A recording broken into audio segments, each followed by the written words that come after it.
And to talk about today's hearings at the Leveson inquiry featuring the former editor of the News of the World and chief executive of News International, Rebekah Brooks, we're joined now from our London bureau by ABC correspondent Lisa Millar. Hi there, Lisa.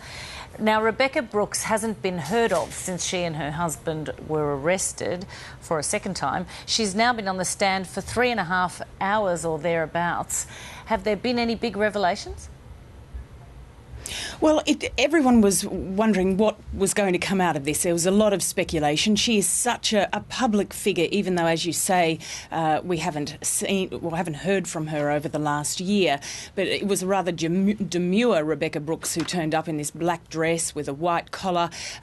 Irritation immediately between her and Robert Jay, the lead counsel. He went straight to the point because this is about relationships with politicians, the balance of power. And he said that politicians wanted to know her. They wanted to be her friend. And so he asked, did she get any commiserations when she'd been forced to resign from News International at the peak of the phone hacking scandal in July last year?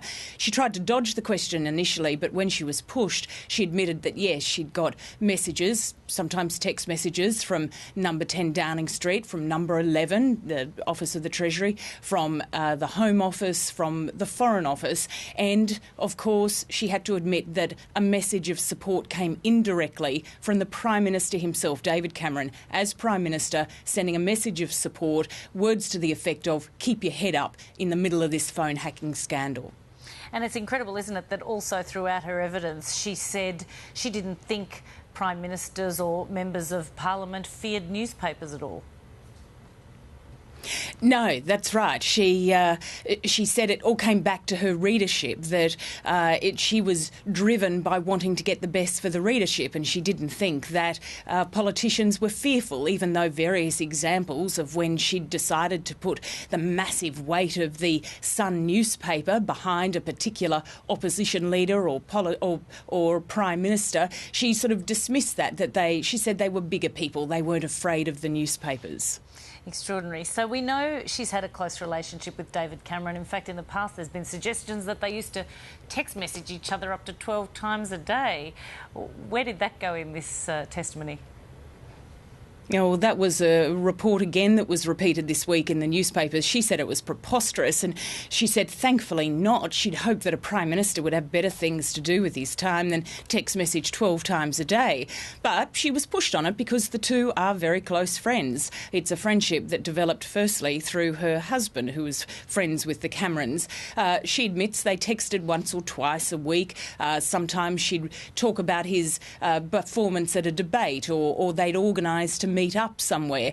But the line that will no doubt make the headlines in all the newspapers in Britain tomorrow came about when she was asked, how did David Cameron sign off the text messages to her?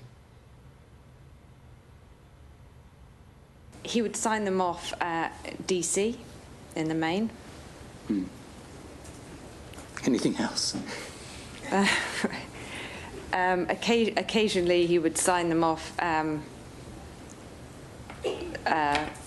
LOL, lots of love. Actually, until I told him it meant laugh out loud, and then he didn't sign them like that anymore. But, I mean, in the main DC, I would have thought.